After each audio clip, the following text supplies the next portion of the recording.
Bismillahirrahmanirrahim. Alhamdulillahirabbil alamin. Wa bihi nasta'inu ala umur dunya waddin. Wa sallallahu ala sayyidina Muhammadin wa ala alihi wa sahbihi ajma'in. Amma ba'du. Para jamaah yang dirahmati Allah, para pendengar yang berbahagia, puji syukur kita panjatkan kehadiratnya atas segala limpahan rahmat, hidayah serta taufiknya. Alhamdulillah kita menangi bahasa Jawanya ya, tahun 2012.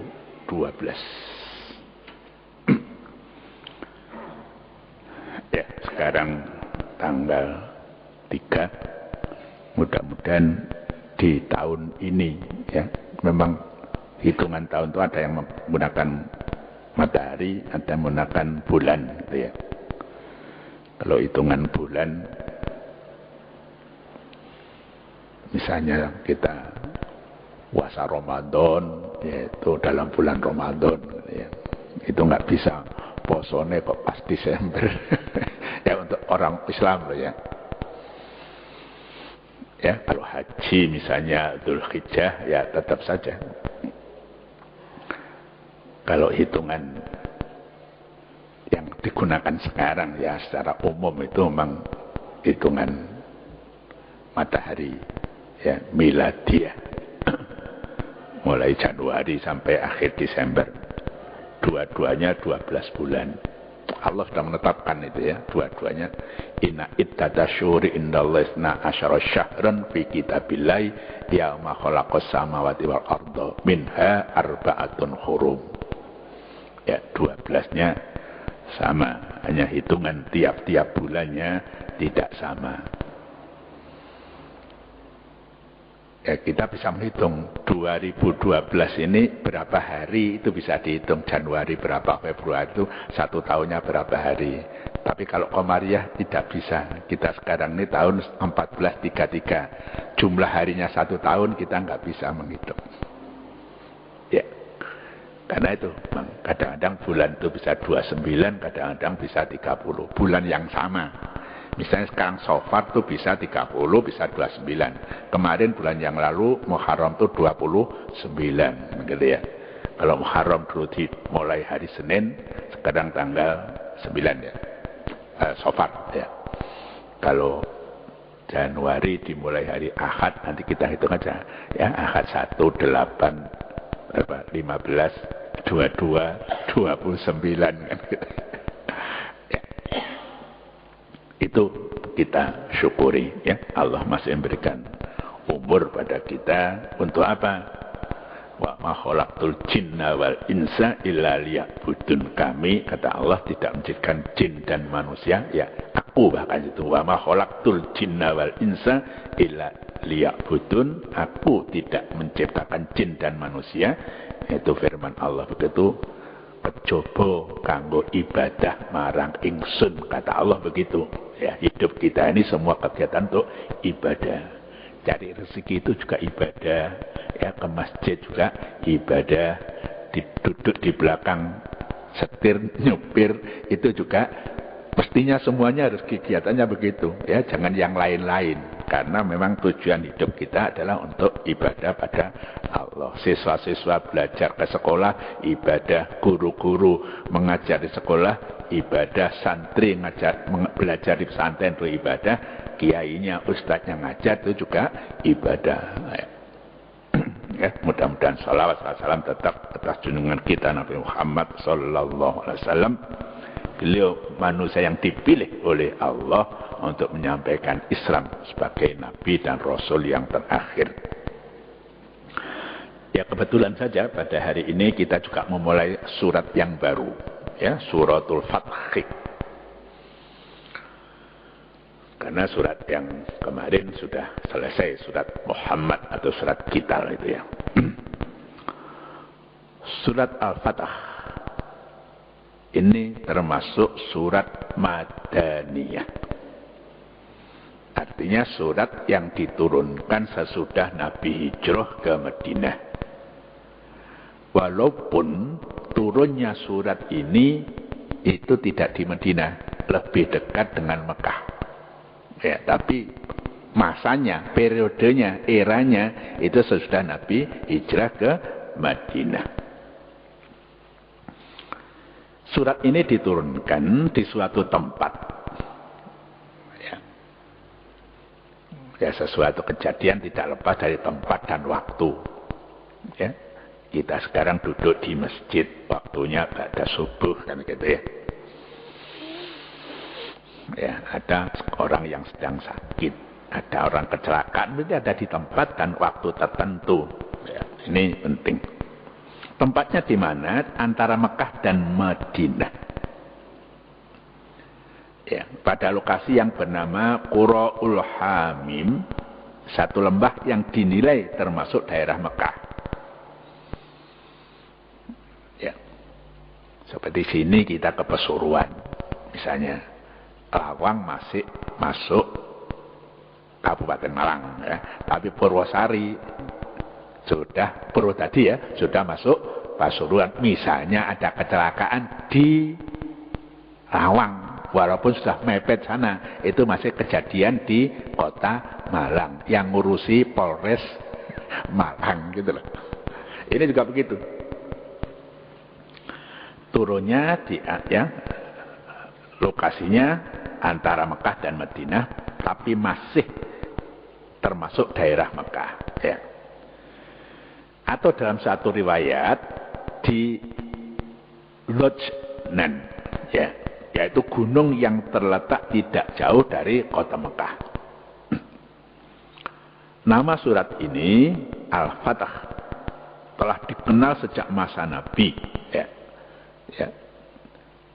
Nama tersebut diambil dari awal surat, ya.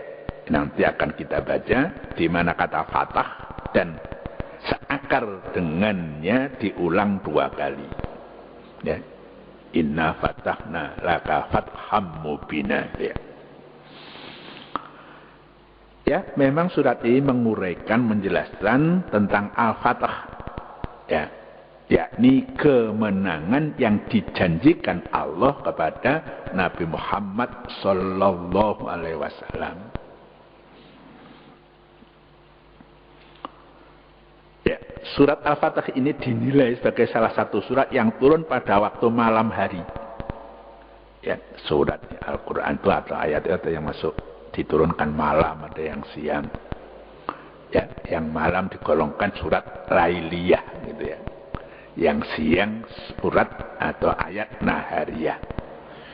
Yaitu begitu teliti ulama Al-Quran itu, oh ini turunnya malam, ini turunnya siang, ya. Ini turunnya pada peristiwa itu, ini peristiwanya berdasarkan peristiwa ini, tempatnya di sini, begitu ulama Al-Quran. Ya, surat ini turun pada tahun 6 Hijriah. Ya, kalau dihitung sekarang 1433 dikurangi 6, jadi sudah 1427 tahun, ya. Utuh, ya, tidak berubah bunyinya sejak dulu sampai sekarang seperti itu. Hanya dulu belum ditulis, sekarang sudah ditulis. Kapan itu? Sekembalinya Nabi Muhammad sallallahu alaihi wasallam dari Hudaybiyah. Ya. Kan pada tahun itu Nabi sudah 6 tahun di Madinah. Ini maunya umroh, ya, ziarah ke Mekah, gitu ya. Tapi penguasa di situ masih orang-orang musyrik. Nabi dihalangi, padahal sudah ikhram. Ya sudah ikhram, mestinya kan harus selesai, harus tahallul dan sebagainya, tapi dihalang-halangi oleh orang musyrik. Tapi ini barangkali juga salah satu syarat juga, ya, tasrik juga. Gimana kalau orang itu ikhram tidak bisa selesai, muhsir, tertutup, terhalang, itu nanti, ya, fikihnya nanti akan menjelaskan tentang bagaimana orang yang sudah ikhram tapi nggak bisa nutup, entah itu haji atau umroh. Ya, sahabat Umar Ibnu Khattab, ya, radhiyallahu an, meriwayatkan bahwa pada malam turunnya surat ini Beliau berjalan bersama Nabi dan menanyakan sesuatu pada beliau. Tapi Nabi tidak menjawab. Ya, barangkali situasinya bagaimana? Yang sudah mau umroh kok dihalangi. Nabi sendiri kan, ya, secara pikiran barangkali ya tidak tenang ya. Sudah membawa kaum muslimin jauh-jauh, kok gagal gitu ya. Nabi diam saja sampai ditanya berulang kali oleh Umar Ibn Khattab. Tidak jawab. Umar khawatir, jangan-jangan nanti ada ayat turun yang mengecam beliau. Kok tambeng takon nang Nabi nganti ping 3 kan gitu ya. Ya. Itu Umar ada kekhawatiran semacam itu. Ya. Kata beliau ya, setelah Nabi tidak menjawab tadi, aku, kata Umar, menggerakkan untaku menuju kepada orang banyak dan aku takut jangan-jangan nanti ada Al-Quran yang turun. Ya. Lalu tidak lama kemudian aku mendengar teriakan yang meneriaki aku. Ya.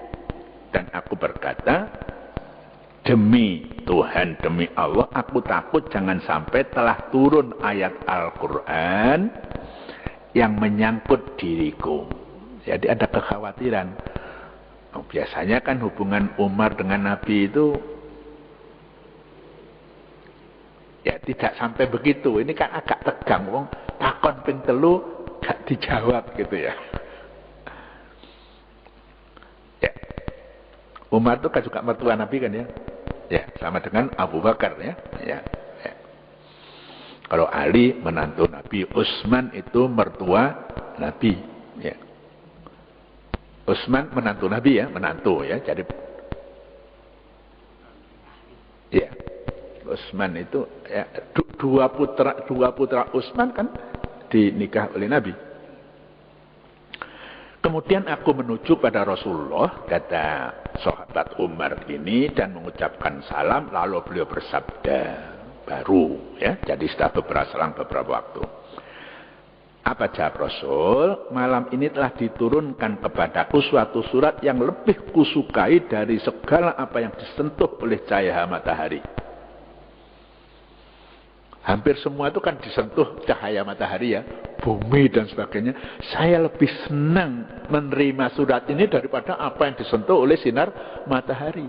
Dunia seisinya itu tidak ada nilainya dibanding dengan surat ini. Itu jawaban Nabi. Jadi Nabi sendiri pada waktu itu mungkin mengharapkan sesuatu apa yang akan beliau terima dari Allah Subhanahu wa taala sehingga tidak menjawab pertanyaan Umar Ibn Khattab. Ya, lalu beliau membaca A'udzubillahi minasyaitonirrajim, inna fatahna laka fatham mubina. Ya, ini ada riwayat ini dalam Sahih Muslim dan At-Tirmidzi melalui sahabat Anas bin Malik. Ya, bahwa turun kepada Nabi juga liyaghfira laka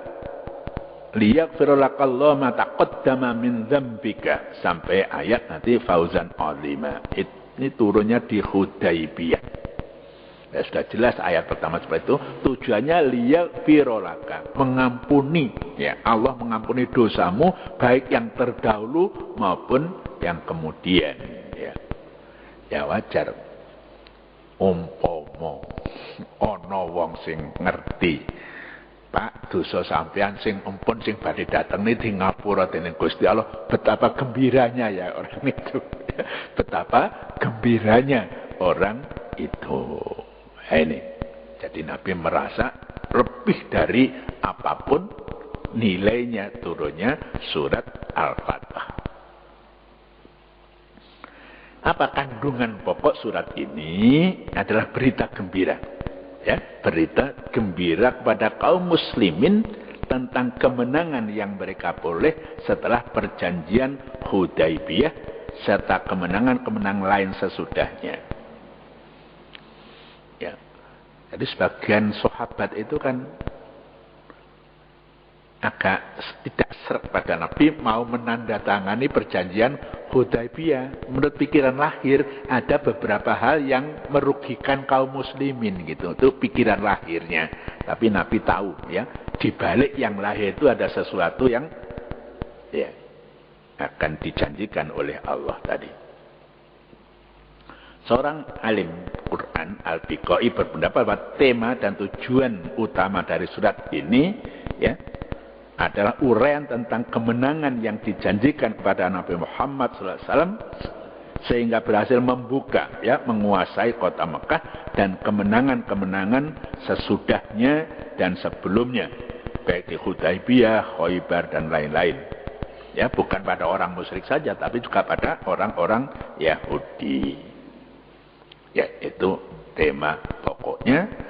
Surat ini merupakan surat ke-113. Ya, Quran itu suratnya 114. Jadi sudah hampir akhir. Ya. Ragilnya 114, ini kakange ragil gitu ya. Surat ini kakange ragil. Ya. Iya, ya. Surat ini turun sesudah surat As-Saff dan sebelum surat Taubah. Jumlah ayatnya 29 ayat. Ya. Marilah kita masuki surat ini ayat pertama. A'udzubillahi minasyaitonirrajim. Bismillahirrahmanirrahim. Inna fatahna laka fatham mubina. Sesungguhnya kami telah memberikan kepadamu kemenangan. Ya, kemenangan yang bagaimana? Fatham mubina, kemenangan yang nyata. Ya, kalau diuraikan bahasa Arab secara sederhana, fathan ini adalah maf'ul mutlaq.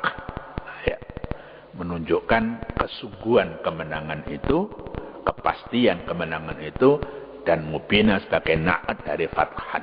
Ya, kemenangan yang pasti, yang nyata, dan kemenangan itu betul-betul nyata. Di dalam urutannya, dalam Al-Quran, ya, seperti kita pelajari, ya, surat ini letaknya sesudah surat Qital atau surat Muhammad. Ya.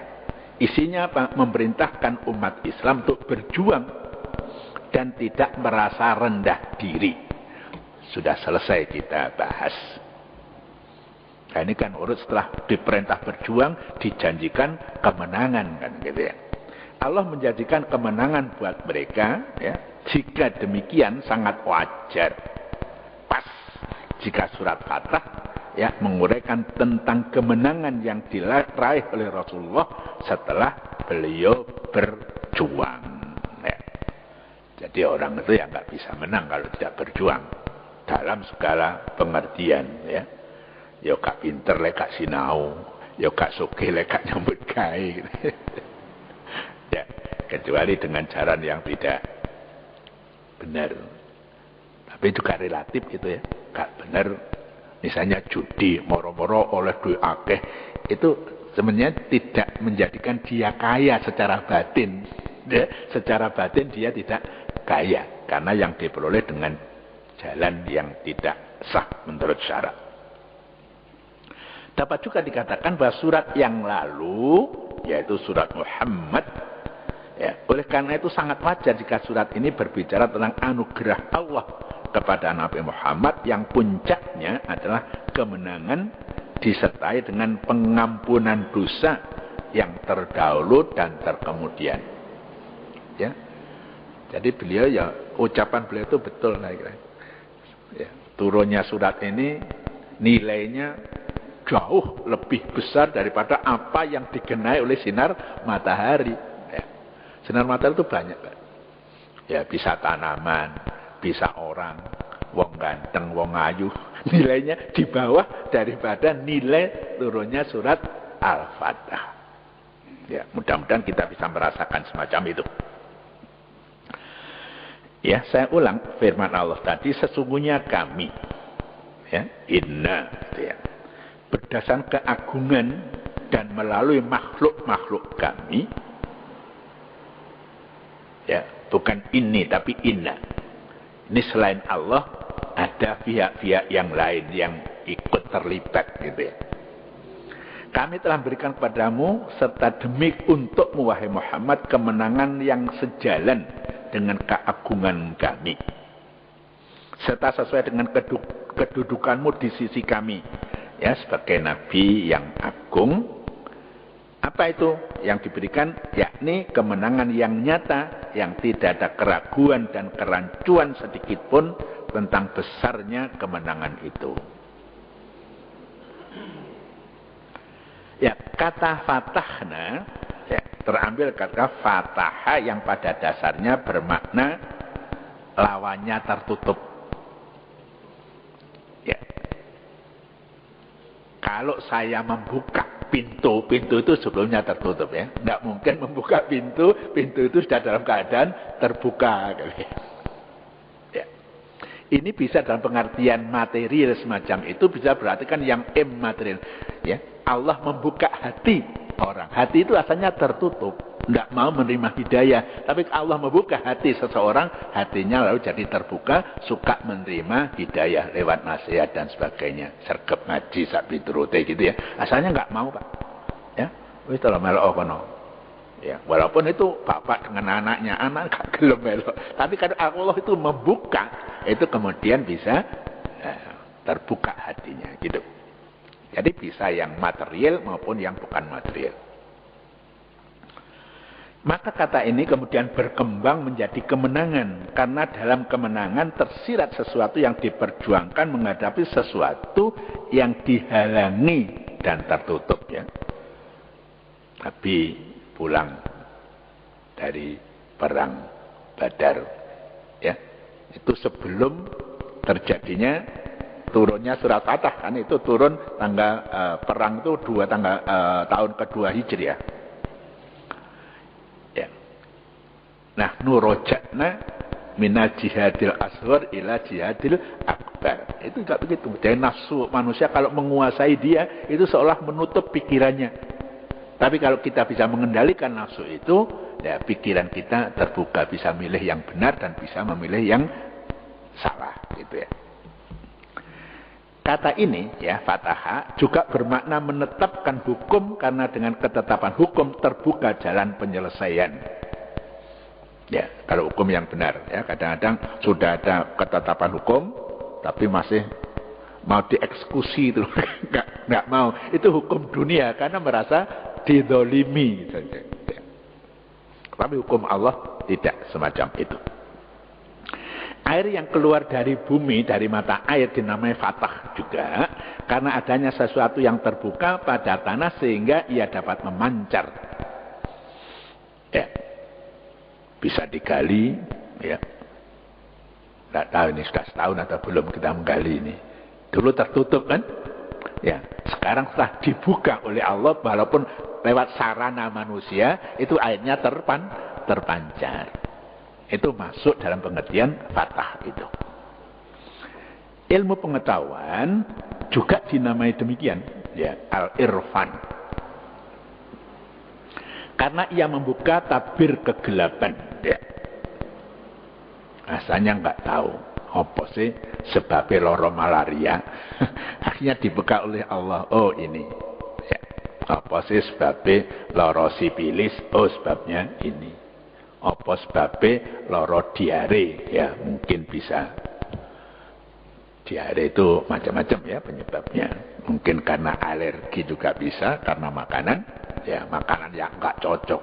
Dari makan langsung keluar gitu. Ya. Itu kemudian diketahui, oh penyebabnya ini, ya. Ya, jadi kalau misalnya memang sudah alergi makanan itu, ya ojo dibaleni kan gitu ya. Ya, ada orang alergi makan makanan tertentu, ya ojo dibaleni, langsung terus ngurus ya nggak usah. Walaupun mulutnya keinginannya ada, tapi mudorotnya kan lebih banyak. Ya, ditahan, menahan diri, jangan ikuti hawa nafsu. Ya kata fatah, ya tidak digunakan kecuali kalau sebelumnya terdapat ketertutupan, kesulitan atau ketidakjelasan. Ya, sesuatu yang dibuka dan sesuatu yang sebelumnya tertutup. Dengan demikian Al-Fatah adalah terbukanya segala sesuatu yang tertutup, baik material maupun spiritual. Sebagaimana tadi saya katakan, ya, hati kita bisa tertutup, dinasihati orang, ya, bekengkeng gak gelem, tapi kalau Allah membuka, ya, hati kita jadi terbuka, mau dikritik, mau menerima saran dan sebagainya. Allah Subhanahu wa Ta'ala dalam urutan Asmaul Husna itu juga ada nama Al-Fattah, ya. Salah satu dari Asmaul Husna Al-Fattah, zat yang maha membuka, ya, dari segala apa yang tertutup, menyangkut sebab-sebab perolehan yang mereka harapkan. Rezekinya sedikit, minta dibuka, ya Allah, Allahumma iftah abwaaba rizqika, ya, buka pintu rezeki. Ya, abwaaba sihah, ya Allah, saya ini sakit-sakit, mudah-mudahan diberi pintu kesehatan. Ya, sarannya banyak. Datang ke Pak Gimen boleh dipijat. Ya, ke dokter juga boleh. Lihat penyakitnya, lihat penyakitnya, ya, lihat penyakitnya.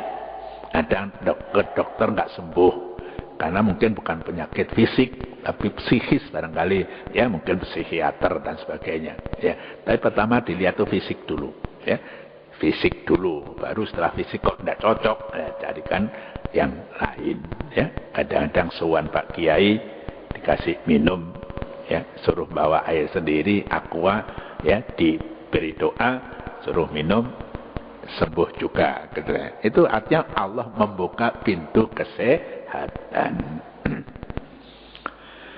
Ya, Imam Al-Ghazali menjelaskan atau mengertikan pengertian Al-Fattah, ya, salah satu dari Asmaul Husna, dengan inayah atau pertolongan dan perhatian, ya, dari Allah, sehingga terbuka sesuatu yang tertutup, serta dengan hidayah dan petunjuknya terungkap sesuatu yang muskil. Ya, ya, tadi itu misalnya ada orang tua punya anak kok nakal, gitu ya. Ya, fisiknya sehat, tapi dituturi angel, ya. Ya, mungkin kita berdoa, ya Fattah, ya Fattah. Atau kalau kita tidak mampu merasa itu, ya datang pada orang yang kita percayai. Beliau itu orang yang alim, yang akhlaknya baik, minta doa, mudah-mudahan anaknya ini, ya, kemungkinan ya dua, bisa juga berhasil, juga bisa tidak, gitu ya. Tapi itu ikhtiar kita dengan menyebut nama Allah Al-Fattah. Kemudian pendapat ulama tentang Fattah yang di dalam ayat ini tidak sama juga pendapat para ulama. Apa yang dikehendaki? Ada yang memahami sebagai kemenangan dan penyelesaian sengketa antara kaum muslimin dan kaum musyrikin dengan penandatanganan perjanjian Hudaibiyah. Jadi perjanjian Hudaibiyah yang ditandatangani kedua pihak, kaum muslimin dan orang musyrikin, dianggap inilah kemenangan. Ada yang berpendapat begitu. Ya. Ya. Ini kita bisa membaca di sejarah, ya, Sirah Nabawi, ya.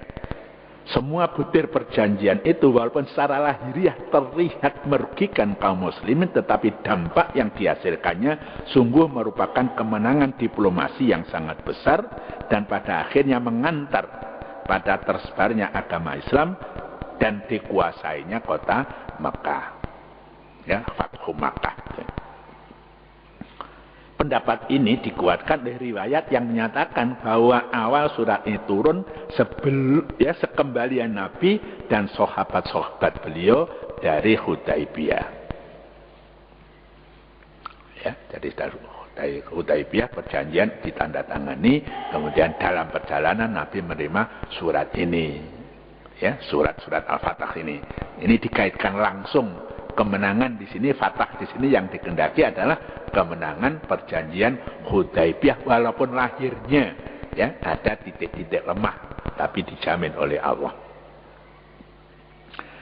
Itu satu pendapat ya. Ada juga yang berpendapat bahwa kemenangan yang diraih Nabi memasuki kota Mekah dan menguasainya, artinya sesudah tahun kedua sudah perjanjian Hudaibiyah ini.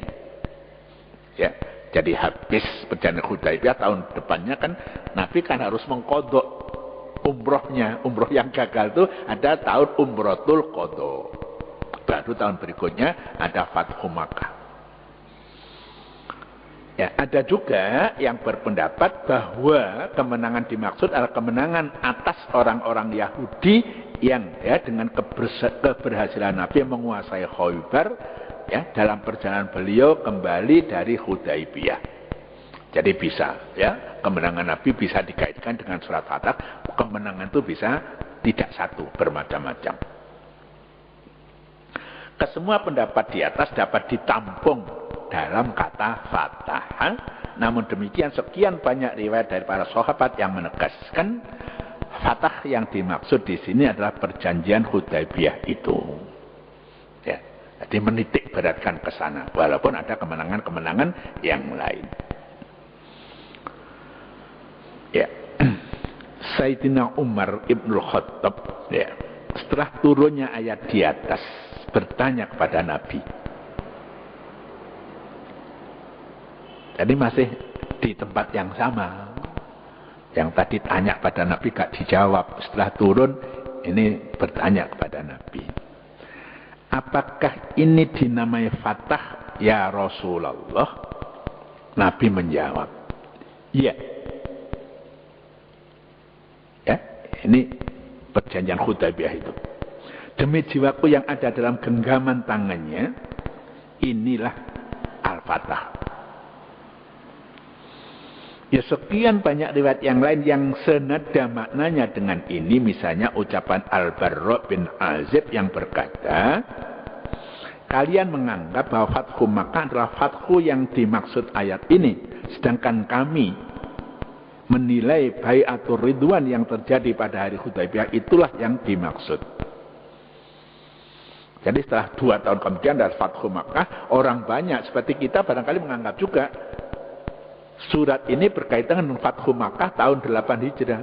Tapi sahabat-sahabat mengatakan sebenarnya Fathu di dalam ayat Inna fatahna laka fatham mubina itu berkaitan dengan Bai'atur Ridwan, perjanjian Hudaibiyah. Ya enggak apa-apa, itu enggak bertentangan ya. Hanya pasnya yang mana, Hudaibiyah atau Fathu Makkah, itu saja. Ya kemudian kenapa sih ke perjanjian Hudaibiyah itu ada pasal-pasal, butir-butir yang tidak disepakati oleh para sahabat? Contohnya begini, banyak sahabat Nabi Muhammad yang tersinggung perasaannya, ya rasanya sulit menerima perjanjian Hudaibiyah. Tahun akhir 49 di Indonesia, ya itu ada perjanjian konferensi meja bundar. Itu juga tidak srek, tidak semua srek. Sebab Irian Jaya belum masuk pada negara kesatuan Republik Indonesia, masih akan dibicarakan lagi. Nah, pemerintah Belanda kan ngolor-ngolor, ya, dengan trikoranya Bung Karno pada waktulah diserbu Irian Jaya oleh bangsa kita, namanya Papua, Pak ya. Orang Papua sekarang tetap provinsinya provinsi Papua. Ya, era Kiai Abdurrahman Wahid itu ya. Ya, jadi sengketa. Kemudian Trikora ada Trikomando Rakyat untuk menguasai Irian itu. Ya, kemudian kita punya TNI yang kuat, ya, punya kapal induk, ya, punya pesawat dari Rusia namanya MiG waktu itu. Ya, akhirnya Belanda mundur, ada korban juga. Ya, Sudarso mati ya dengan macan tutulnya itu ya.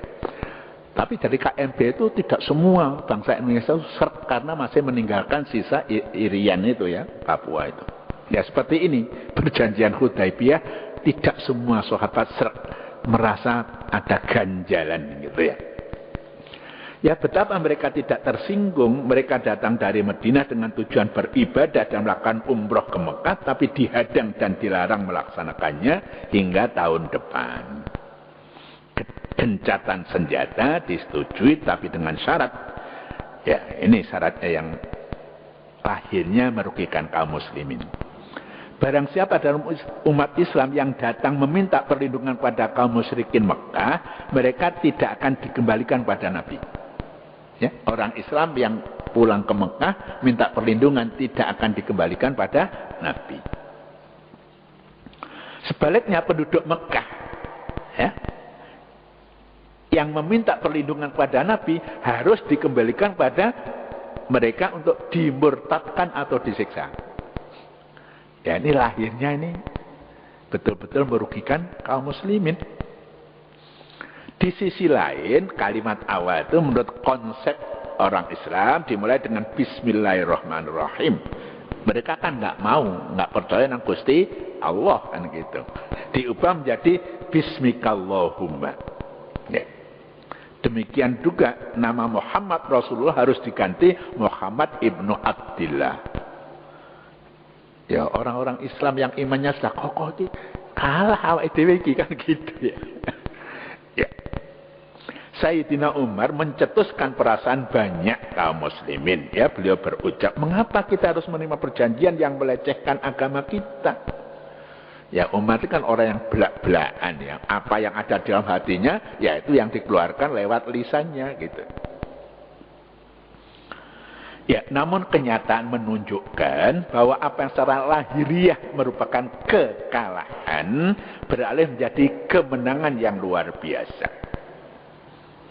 Ya, nanti bisa terbukti itu. Contohnya di sini ya. Kemenangan itu apa? Selama ini hubungan antara kaum muslimin dan kaum musyrikin sama sekali bukan hubungan yang harmonis, tetapi mereka dalam keadaan perang. Seperti Korea Utara, Korea Selatan itu adalah hubungan perang, Pak. Belum pernah ada perjanjian perdamaian. Ya, oleh karena itu kalau kemarin itu ada Kim Jong Il ya, yang mati itu, ada orang Korea Selatan yang melayat ke sana. Dan itu istrinya tokoh, itu kan orang-orang Korea Selatan kan nggak setuju semacam. Itu kan situasinya situasi perang. Ya, padahal ketika rombongan Nabi dan sahabatnya yang berangkat menuju Hudaybiyah hanya 1.400 orang, satu jumlah yang sangat sedikit dibanding dengan kaum musyrikin penduduk Mekah dan sekitarnya. Ya, kan nggak khawatir kalah, Mekah saisine hanya berhadapan dengan 1.400 kaum muslimin. Namun demikian itu semua berubah sehingga terjadi gencatan senjata selama 10 tahun. Ya, gencatan senjatanya ya tidak boleh memerangi kan, baik pihak kaum muslimin maupun pihak kaum musyrikin. Ya, kok 10 tahun? Bagaimana nanti perang yang lain gitu ya? Nah, itu barangkali ada pengkhianatan orang-orang musyrikin. Nabi pun diizinkan untuk datang berkunjung ke Mekah pada tahun berikut, dan kaum musyrikin bersedia meninggalkan kota itu selama 3 hari agar kaum muslimin dapat melaksanakan ibadah umroh. Wis Mekah gen-genono telung dino gitu kan, itu sudah suatu kemenangan gitu ya. Alhasil dengan perjanjian ini mereka mengakui eksistensi keberadaan umat Islam, suatu pengakuan dan hasil yang tidak pernah diduga oleh orang-orang yang sangat optimis sekalipun. Bayangannya ya terus perang terus, tapi ternyata setelah perjanjian Hudaybiyah ada satu butir, tahun depan kamu boleh datang ke Mekah melaksanakan ibadah umrah, kan sudah diakui ya. Usaha negeri Palestina itu juga supaya diakui oleh ya yang tentang itu kan ya Amerika dengan Israel. Sudah lebih 100 negara mengakui keberadaan negara Palestina. Contohnya semacam itu ya, semacam itu. Kita lanjutkan ya ayat 2 dan 3, mau sampai satu ayat. A'udzubillahi minasyaitonirrajim. Bismillahirrahmanirrahim. Liyaghfira lakallahu ma taqaddama min dzambika wa ma ta'akhkhara wa yutimma ni'matahu 'alaika wa yahdiyaka shiratan mustaqima wa yansurukallahu nasran aziza. Tadi ada fatham mubina, ini adalah nasran aziza. Untuk apa itu? Supaya Allah memberi pengampunan untukmu menyangkut apa yang telah kamu lalui dan sesuatu yang akan datang. Tujuannya lagi, wa yutimma nikmatahu, serta menyempurnakan nikmatnya atasmu. Ya, yutimma nikmatahu alaika wa yahdiyaka siratan mustaqimah, dan mengantarmu jalan lebar yang lurus. Wa yang surakallahu nasrun aziza, dan supaya Allah menolongmu dengan pertolongan yang kuat. Ya, memberi petunjuk. Ini saya sering mendengarkan penulis kitab ini ya. Orang beri petunjuk itu bisa hanya menunjukkan, Pak punti jalan kauripan. Nggih sampean terus niki mangke enten lampu bangjo sampean kanan nggih Pak nggih. Nggih, tapi lek boten kendaraan boten angsal niku langsung. Kata kiri dhisik mubeng jalan spero ngoten. Itu kita beri petunjuk, itu sudah beri petunjuk. Kalau orang paham ya sudah terima kasih. Tapi ada yang beri petunjuk itu sambil mengantar. Dia antar ya, orang itu misalnya jalan kaki diantar ke sana, kemudian ditunjukkan tempat lho niki lho. Nggih, tempate pijet. Nggih. Nggih. Itu ada memberi petunjuk, itu ada kadang ditunjukkan saja ini, tapi kadang-kadang sampai diantar. Allah itu juga begitu. Memberi petunjuk seorang orang kadang-kadang sampai seolah-olah diantar. Nabi ini mungkin sampai diantar. Ya. Kalau ayat yang menegaskan anugerah kemenangan pada Nabi Muhammad SAW, ayat di atas menyatakan demikian. Kemenangan yang diperuntukkan bagimu itu supaya memberi pengampunan untukmu. Liyaghfira laka, ya, menyangkut apa yang telah lalu dari dosamu, ma taqaddama min dzambika, dan menyangkut juga apa yang akan datang darinya, serta agar Allah menyempurnakan nikmatnya atasmu dan mengantarmu masuk jalan lebar yang lurus, dan supaya Allah menolongmu dalam menghadapi segala tantangan dan rintangan dengan pertolongan yang kuat yang tidak dapat dibendung oleh siapapun, kapanpun, dan dimanapun. Itu Nasron Azizah. Pertolongan yang tidak bisa dikalahkan oleh siapapun, kapanpun, dan dimanapun. Kalau kita perhatikan, ayat di atas beralih dari redaksi persona pertama, inna, kami, ya.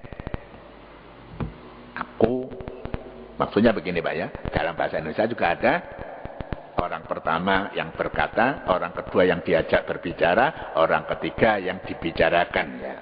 Bahasa Arabnya ada mutakallim, ada mukhatab, ada dhamir ghaib. First person, ada second person, ada third person, itu ya dalam tata bahasa. Ini ada beralih. Ya, ayat pertama beralih dari redaksi persona pertama, inna, pada ayat yang lalu, kami, ke persona ketiga, yaitu Allah. Liyaghfirallahu, ya. Ini kan persona ketiga, third person singular, atau ya mutakallim, ya. Bukan saja untuk memberi penekanan dan perhatian pada apa yang disebut sesudahnya, tetapi juga untuk mengisyaratkan bahwa dalam hal maghfirah Allah, ampunan itu tidak sedikit pun keterlibatan pihak lain dalam pemberiannya. Ini agak, ya, sebenarnya kita bisa hal tertentu kita mohonkan ampun kedua orang tuanya, itu diperintahkan oleh Nabi. Ya, itu yang memberi ampun memang dari Allah, tapi medianya, sarannya adalah anak-anak atau keturunannya, begitu ya. Berbeda dengan kemenangan, di mana ada keterlibatan makhluk. Ya, ini berjuang sekuat tenaga, ya, dengan kemampuan yang dimiliki. Ya, senjatanya, taktiknya, dan sebagainya dari pihak-pihak lain. Tapi ampunan itu adalah mutlak hak Allah Subhanahu wa ta'ala. Astaghfirullahaladzim alladzi la ilaha illa wal hayyul qayyum wa atubu ilaihi. Gitu ya. Ya, para ulama sepakat, ya, menyatakan bahwa kata zanbun, liyaghfira lakallahu ma taqaddama min dzambika, ya, dinisbahkan pada Nabi oleh ayat di atas. tidak sama hakikatnya dengan kadzan pun yang dilakukan oleh manusia biasa. Nabi di sini kok berdosa. Nabi itu maksum. Ya, kalau manusia berdosa itu memang begitu. Ya. Jadi kalau ada manusia tidak berbuat dosa, itu Allah akan menciptakan manusia yang berdosa tapi yang mohon ampun pada Allah. Memang apa ya yang jadi persoalannya ya. Sesuatu yang dianggap baik menurut orang banyak bisa saja dianggap buruk oleh orang-orang yang dekat dengan Allah. Ya, sesuatu yang barangkali kita duduk di pinggir jalan itu dianggap biasa gitu ya.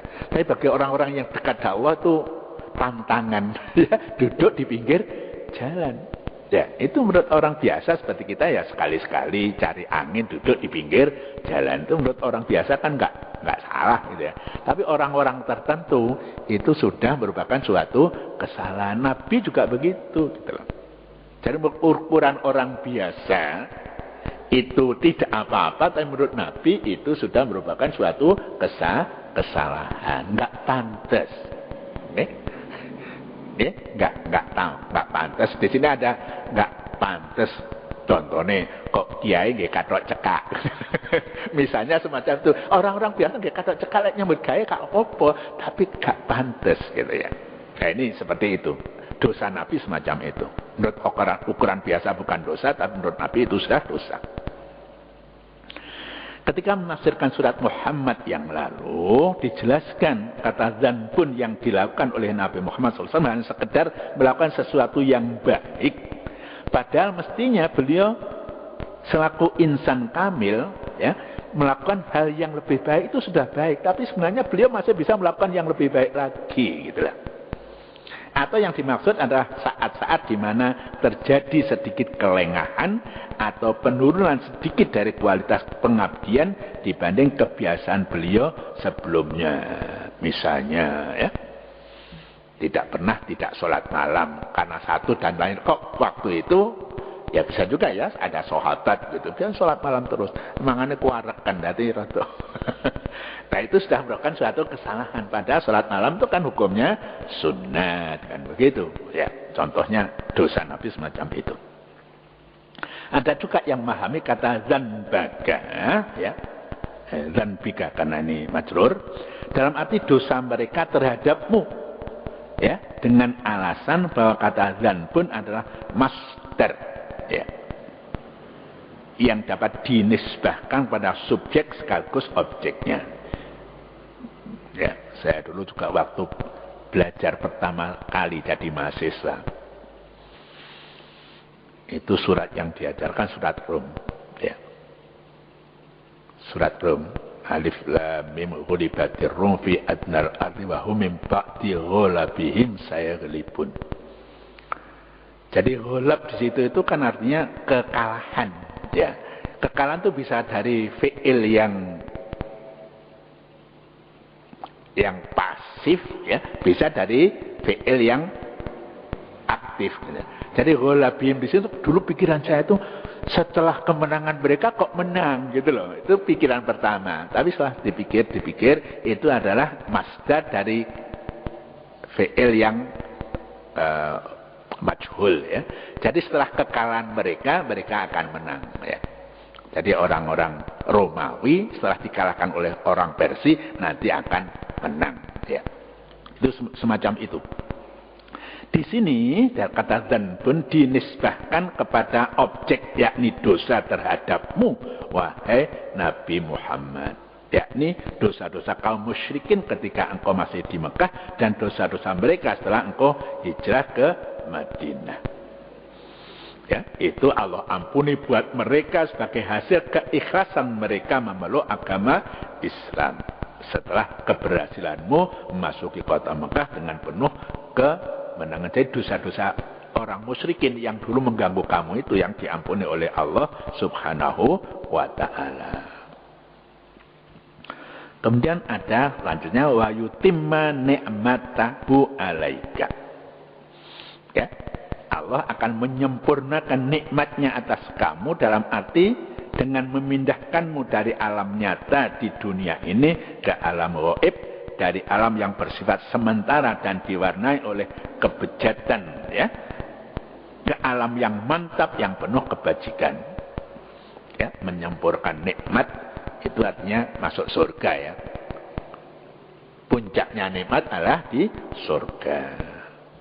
Jadi semacam itu. Jadi kalimat yutimma nikmatu alaika dipahami oleh banyak ulama dalam arti menganugerahkan pada Nabi Muhammad aneka nikmat yang selama ini belum beliau peroleh, seperti dipeluknya agama Islam oleh masyarakat Mekah dan tunduknya suku-suku yang selama ini melawan.